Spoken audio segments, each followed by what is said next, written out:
आसमान की छाती पर काली घटाओं की एक ऐसी मोटी और बोझिल परत छाई थी जिसे देखकर लगता था मानो स्वयं काल ने दुनिया पर अपना कफन डाल दिया हो।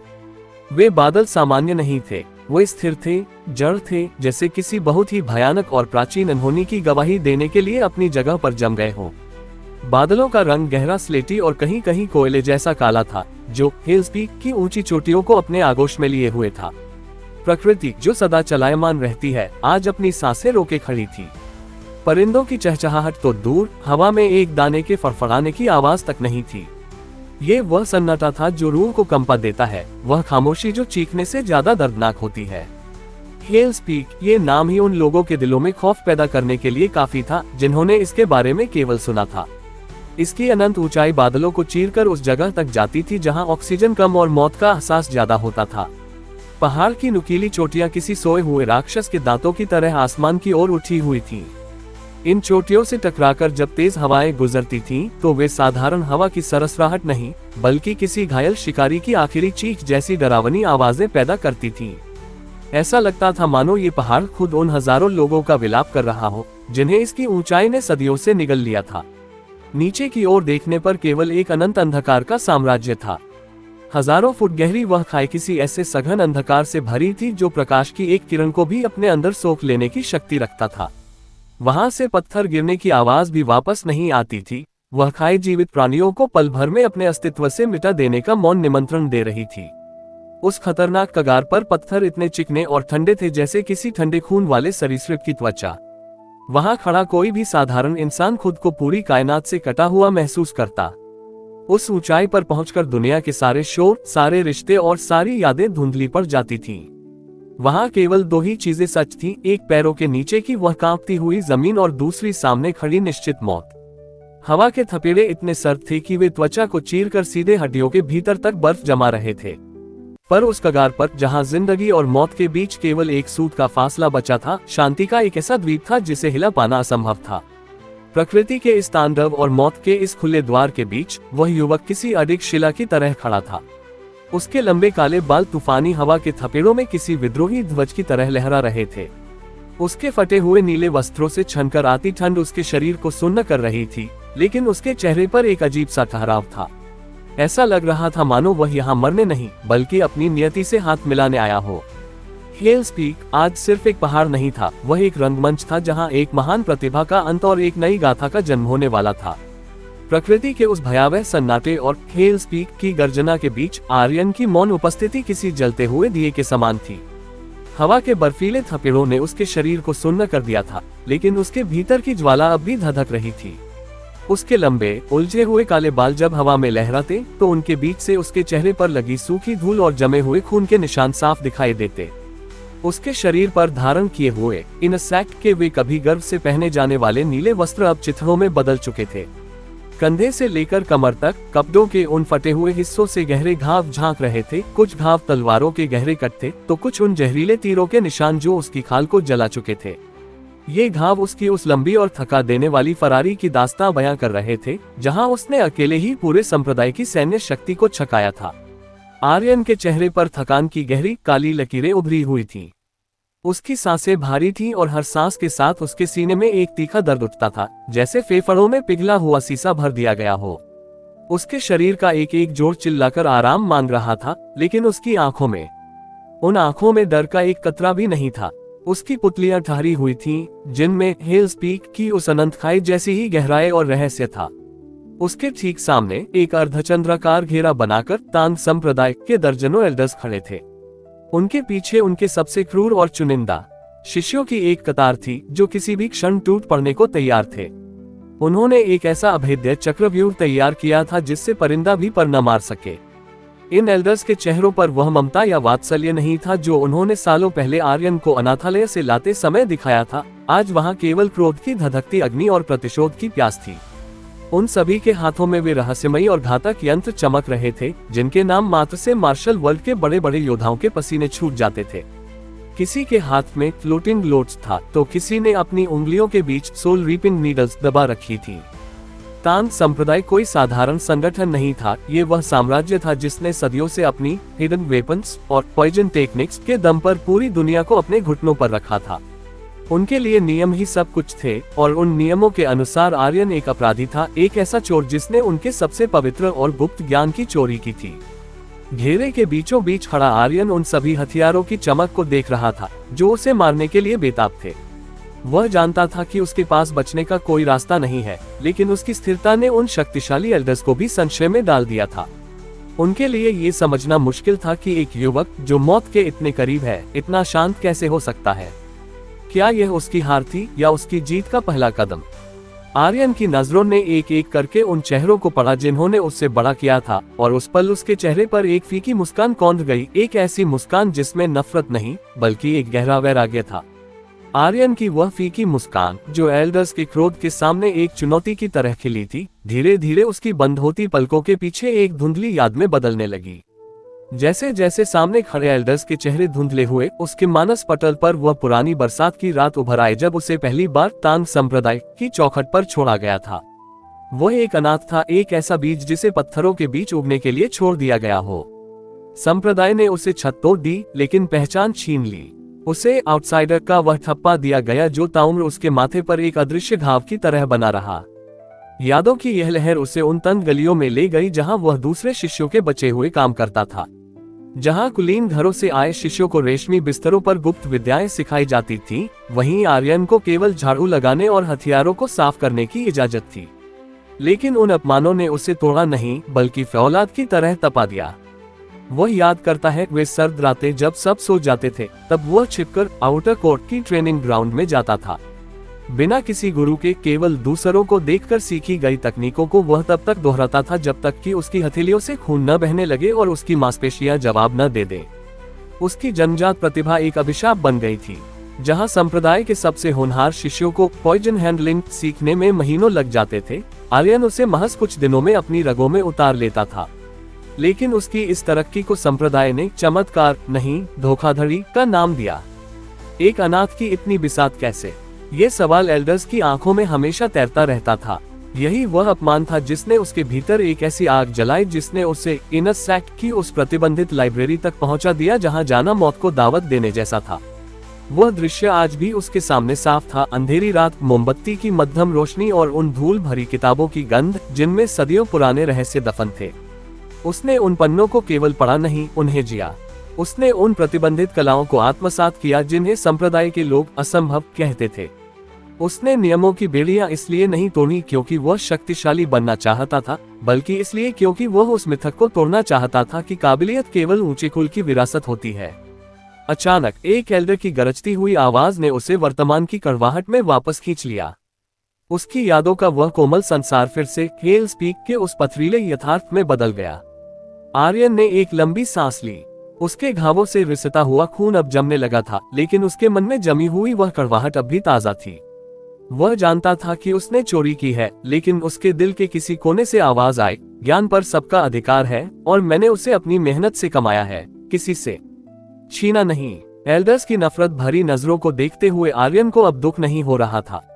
उसे तो उन पर तरस आ रहा था जो नियमों की उन पुरानी किताबों में इतने खो गए थे कि उन्होंने अपने सामने खड़े उस सबसे बड़े सत्य को देखने से इनकार कर दिया था जिसे आर्यन ने अपनी उंगलियों से रचा था। अतीत की उन धुंधली यादों से बाहर निकलते ही आर्यन का सामना वर्तमान की उस कठोर वास्तविकता से हुआ, जहां मौत उसके सामने दर्जनों हथियारों के रूप में खड़ी थी। एल्डर्स का धैर्य अब जवाब दे रहा था।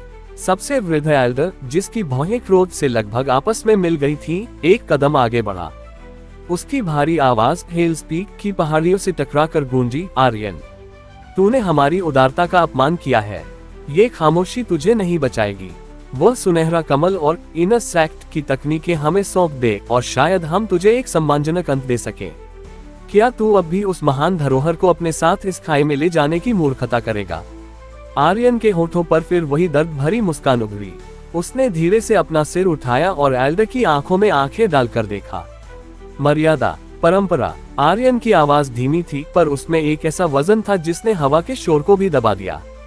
जिस संप्रदाय ने मुझे केवल एक बाहरी समझा, वह आज मेरी साधना को अपनी धरोहर कह रहा है। क्या आपको लगता है कि यह ज्ञान केवल उन पन्नों में था? नहीं एल्डर, ये ज्ञान यहाँ है। उसने अपने दिल पर हाथ रखा और यहाँ उसने अपने दिमाग की ओर इशारा किया। एल्डर्स ने जैसे ही उसे अपना हाथ हिलाते देखा, एक साथ दर्जनों घातक यंत्रों के चलने की कड़कड़ाहट सुनाई दी। सभी सतर्क हो गए, मानो कोई शेर हमला करने वाला हो। लेकिन आर्यन ने हमला नहीं किया। उसने बहुत ही धीरे और गरिमा के साथ अपने फटे हुए नीले वस्त्रों के भीतर से एक वस्तु बाहर निकाली। जैसे ही वह वस्तु रोशनी में आई, पूरा हेल्स पीक एक अलौकिक सुनहरी आभा से नहा गया। एल्डर्स की आंखें फटी की फटी रह गईं। कुछ के हाथों से हथियार छूटते छूटते बचे। वह बुधास फ्यूरी था, तांग संप्रदाय का वह पौराणिक हथियार जिसे पिछले 200 सालों में कोई महान से महान गुरु भी साकार नहीं कर पाया था। वह एक सुनहरा कमल था, जिसकी हर पंखुड़ी इतनी सूक्ष्म और पैनी थी कि वह हवा को भी काट सकती थी। उसकी धातु से एक दिव्य संगीत जैसा स्वर निकल रहा था, और उसके केंद्र से निकलने वाली रोशनी आर्यन के लहूलुहान चेहरे को एक देवता जैसी चमक दे रही थी। वह केवल एक हथियार नहीं था, वह आर्यन की रातों की नींद, उसके शरीर का रक्त और उसकी आत्मा का निचोड़ था। तुम इसे चाहते हो? आर्यन ने उस चमकते हुए कमल को अपनी हथेली पर नचाते हुए पूछा। उसकी आवाज में अब कोई कड़वाहट नहीं थी, केवल एक गहरा सुकून था। इसे बनाने के लिए मैंने अपनी जिंदगी के हर कतरे को जलाया है, और आज मैं इसे तुम्हें सौंपता हूँ, पर एक शर्त पर। याद रखना कि इसे एक बाहरी ने बनाया है। उसने बड़े सम्मान के साथ उस सुनहरे कमल को चोटी की पथरीली जमीन पर रख दिया। उसकी रोशनी ने वहां के अंधकार को चीर दिया था। इसके बाद आर्यन ने वह किया जिसकी किसी ने कल्पना नहीं की थी। उसने अपने शरीर से वे फटे हुए नीले वस्त्र भी उतार दिए और उन्हें एक तरफ फेंक दिया। सर्द हवाएं अब उसके नग्न और घायल शरीर से सीधे टकरा रही थीं, लेकिन उसे ठंड नहीं लग रही थी। वह पूरी तरह मुक्त होना चाहता था। वह मरते समय तांग संप्रदाय की एक सुई, एक धागा भी अपने साथ नहीं ले जाना चाहता था। एल्डर्स स्तब्ध खड़े थे। जिस बुधास फ्यूरी को पाने के लिए वे उसे मारना चाहते थे, वह उनके पैरों के पास पड़ा था, लेकिन उसे छूने की हिम्मत किसी में नहीं थी। उस सुनहरे कमल की पवित्रता ने उनके भीतर के लालच को क्षण भर के लिए शर्मसार कर दिया था। हेल्स पीक की उस ऊंची कगार पर समय जैसे ठिठक कर रह गया था। जमीन पर रखे उस सुनहरे कमल की दिव्य आभा और आर्यन के नग्न लहूलुहान शरीर के बीच एक अजीब सा पवित्र रिश्ता दिख रहा था। एल्डर्स, जो अब तक क्रोध में अंधे थे, उस बुधास फ्यूरी को अपनी आंखों के सामने सजीव देखकर जड़ हो चुके थे। उनके हाथों के घातक यंत्र नीचे झुक गए थे। जिस नियम और परंपरा की वे दुहाई दे रहे थे, उसी परंपरा के शिखर को एक बाहरी ने उनके कदमों में रख दिया था। आर्यन ने एक लंबी और गहरी सांस ली। उसके फेफड़ों में अब दर्द नहीं, बल्कि एक रूहानी सुकून महसूस हो रहा था। उसने अंतिम बार उस संप्रदाय के लोगों की ओर देखा, जिन्होंने उसे पाला भी और ठुकराया भी। उसकी नजरों में न तो बदला था और न ही कोई गिला।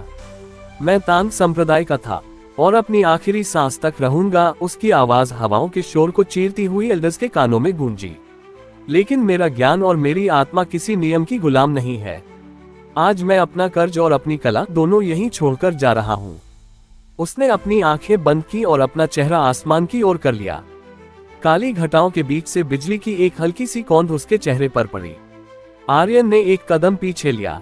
उसके पीछे वह अनंत काली खाई थी, जिसे पाताल का द्वार कहा जाता था। एल्डर्स में से कोई चिल्लाया, रुको आर्यन, लेकिन अब बहुत देर हो चुकी थी।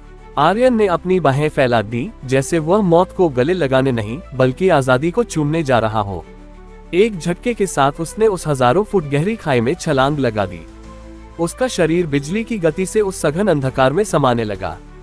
गिरने के उन कुछ पलों में उसे लगा जैसे हवा के थपेड़े उसके शरीर के घावों को धो रहे हों। उसे न तो गुरुओं का डर था, न ही संप्रदाय के दंड का भय। वह आजाद था। हेल्स पीक की उस खतरनाक चोटी से दूर, वह अंधेरे की गहराइयों में एक टूटते तारे की तरह विलीन हो गया। चोटी पर अब केवल एक सन्नाटा पसरा था, जो पहले के सन्नाटे से कहीं अधिक गहरा और डरावना था। एल्डर्स दौड़कर कगार तक आए और नीचे की उस काली शून्यता को देखने लगे, जहां से सिवाय हवा के शोर के कुछ सुनाई नहीं दे रहा था। वयोवृद्ध एल्डर के हाथ कांप रहे थे। उन्होंने नीचे पड़े उस सुनहरे कमल को देखा, वह कमल जो 200 सालों की तपस्या का फल था, पर जिसे पाने की कीमत संप्रदाय का सबसे महान जीनियस था। हमने क्या खो दिया? एल्डर के मुंह से बस यही अल्फाज निकले। आर्यन का शरीर भले ही उस खाई में समा गया था, लेकिन उसकी कहानी उस चोटी पर अमर हो चुकी थी। पहाड़ की चोटियों से टकराती हवाएं अब किसी घायल शिकारी की तरह नहीं, बल्कि एक महान योद्धा के बलिदान की गाथा सुना रही थी। हेल्स पीक की उस रात ने एक अध्याय का अंत कर दिया था, पर यह अंत नहीं था। ये तो उस नई नियति की शुरुआत थी जहां आर्यन की आत्मा एक नए लोक, एक नई दुनिया में अपनी नई पहचान रचने के लिए प्रस्थान कर चुकी थी। एल्डर्स ने जैसे ही उसे अपना हाथ हिलाते देखा, एक साथ दर्जनों घातक यंत्रों के चलने की कड़कड़ाहट सुनाई दी। सभी सतर्क हो गए, मानो कोई शेर हमला करने वाला हो। लेकिन आर्यन ने हमला नहीं किया। उसने बहुत ही धीरे और गरिमा के साथ अपने फटे हुए नीले वस्त्रों के भीतर से एक वस्तु बाहर निकाली। जैसे ही वह वस्तु रोशनी में आई, पूरा हेल्स पीक एक अलौकिक सुनहरी आभा से नहा गया। एल्डर्स की आंखें फटी की फटी रह गईं। कुछ के हाथों से हथियार छूटते छूटते बचे। वह बुधास फ्यूरी था, तांग संप्रदाय का वह पौराणिक हथियार जिसे पिछले 200 सालों में कोई महान से महान गुरु भी साकार नहीं कर पाया था। वह एक सुनहरा कमल था जिसकी हर पंखुड़ी इतनी सूक्ष्म और पैनी थी कि वह हवा को भी काट सकती थी। उसकी धातु से एक दिव्य संगीत जैसा स्वर निकल रहा था और उसके केंद्र से निकलने वाली रोशनी आर्यन के लहूलुहान चेहरे को एक देवता जैसी चमक दे रही थी। वह केवल एक हथियार नहीं था, वह आर्यन की रातों की नींद, उसके शरीर का रक्त और उसकी आत्मा का निचोड़ था। तुम इसे चाहते हो? आर्यन ने उस चमकते हुए कमल को अपनी हथेली पर नचाते हुए पूछा। उसकी आवाज में अब कोई कड़वाहट नहीं थी, केवल एक गहरा सुकून था। इसे बनाने के लिए मैंने अपनी जिंदगी के हर कतरे को जलाया है और आज मैं इसे तुम्हें सौंपता हूँ, पर एक शर्त पर। याद रखना कि इसे एक बाहरी ने बनाया है। उसने बड़े सम्मान के साथ उस सुनहरे कमल को चोटी की पथरीली जमीन पर रख दिया। उसकी रोशनी ने वहां के अंधकार को चीर दिया था। इसके बाद आर्यन ने वह किया जिसकी किसी ने कल्पना नहीं की थी। उसने अपने शरीर से वे फटे हुए नीले वस्त्र भी उतार दिए और उन्हें एक तरफ फेंक दिया। सर्द हवाएं अब उसके नग्न और घायल शरीर से सीधे टकरा रही थी, लेकिन उसे ठंड नहीं लग रही थी। वह पूरी तरह मुक्त होना चाहता था। वह मरते समय तांग संप्रदाय की एक सुई, एक धागा भी अपने साथ नहीं ले जाना चाहता था। एल्डर्स स्तब्ध खड़े थे। जिस बुधास फ्यूरी को पाने के लिए वे उसे मारना चाहते थे, वह उनके पैरों के पास पड़ा था, लेकिन उसे छूने की हिम्मत किसी में नहीं थी। उस सुनहरे कमल की पवित्रता ने उनके भीतर के लालच को क्षण भर के लिए शर्मसार कर दिया था। हेल्स पीक की उस ऊंची कगार पर समय जैसे ठिठक कर रह गया था। जमीन पर रखे उस सुनहरे कमल की दिव्य आभा और आर्यन के नग्न लहूलुहान शरीर के बीच एक अजीब सा पवित्र रिश्ता दिख रहा था। एल्डर्स, जो अब तक क्रोध में अंधे थे, उस बुधास फ्यूरी को अपनी आंखों के सामने सजीव देखकर जड़ हो चुके थे। उनके हाथों के घातक यंत्र नीचे झुक गए थे। जिस नियम और परंपरा की वे दुहाई दे रहे थे, उसी परंपरा के शिखर को एक बाहरी ने उनके कदमों में रख दिया था। आर्यन ने एक लंबी और गहरी सांस ली। उसके फेफड़ों में अब दर्द नहीं, बल्कि एक रूहानी सुकून महसूस हो रहा था। उसने अंतिम बार उस संप्रदाय के लोगों की ओर देखा जिन्होंने उसे पाला भी और ठुकराया भी। उसकी नजरों में न तो बदला था और न ही कोई गिला। मैं तांग संप्रदाय का था और अपनी आखिरी सांस तक रहूंगा। उसकी आवाज हवाओं के शोर को चीरती हुई एल्डर्स के कानों में गूंजी। लेकिन मेरा ज्ञान और मेरी आत्मा किसी नियम की गुलाम नहीं है। आज मैं अपना कर्ज और अपनी कला दोनों यहीं छोड़कर जा रहा हूँ। उसने अपनी आंखें बंद की और अपना चेहरा आसमान की ओर कर लिया। काली घटाओं के बीच से बिजली की एक हल्की सी कौंध उसके चेहरे पर पड़ी। आर्यन ने एक कदम पीछे लिया। उसके पीछे वह अनंत काली खाई थी जिसे पाताल का द्वार कहा जाता था। एल्डर्स में से कोई चिल्लाया, रुको आर्यन। लेकिन अब बहुत देर हो चुकी थी। आर्यन ने अपनी बाहें फैला दी, जैसे वह मौत को गले लगाने नहीं, बल्कि आजादी को चूमने जा रहा हो। एक झटके के साथ उसने उस हजारों फुट गहरी खाई में छलांग लगा दी। उसका शरीर बिजली की गति से उस सघन अंधकार में समाने लगा। गिरने के उन कुछ पलों में उसे लगा जैसे हवा के थपेड़े उसके शरीर के घावों को धो रहे हों। उसे न तो गुरुओं का डर था, न ही संप्रदाय के दंड का भय। वह आजाद था। हेल्स पीक की उस खतरनाक चोटी से दूर, वह अंधेरे की गहराइयों में एक टूटते तारे की तरह विलीन हो गया। चोटी पर अब केवल एक सन्नाटा पसरा था, जो पहले के सन्नाटे से कहीं अधिक गहरा और डरावना था। एल्डर्स दौड़कर कगार तक आए और नीचे की उस काली शून्यता को देखने लगे, जहां से सिवाय हवा के शोर के कुछ सुनाई नहीं दे रहा था। वयोवृद्ध एल्डर के हाथ कांप रहे थे। उन्होंने नीचे पड़े उस सुनहरे कमल को देखा, वह कमल जो 200 सालों की तपस्या का फल था, पर जिसे पाने की कीमत संप्रदाय का सबसे महान जीनियस था। हमने क्या खो दिया? एल्डर के मुंह से बस यही अल्फाज निकले। आर्यन का शरीर भले ही उस खाई में समा गया था, लेकिन उसकी कहानी उस चोटी पर अमर हो चुकी थी। पहाड़ की चोटियों से टकराती हवाएं अब किसी घायल शिकारी की तरह नहीं, बल्कि एक महान योद्धा के बलिदान की गाथा सुना रही थी। हेल स्पीक की उस रात ने एक अध्याय का अंत कर दिया था, पर यह अंत नहीं था। ये तो उस नई नियति की शुरुआत थी जहां आर्यन की आत्मा एक नए लोक, एक नई दुनिया में अपनी नई पहचान रचने के लिए प्रस्थान कर चुकी थी।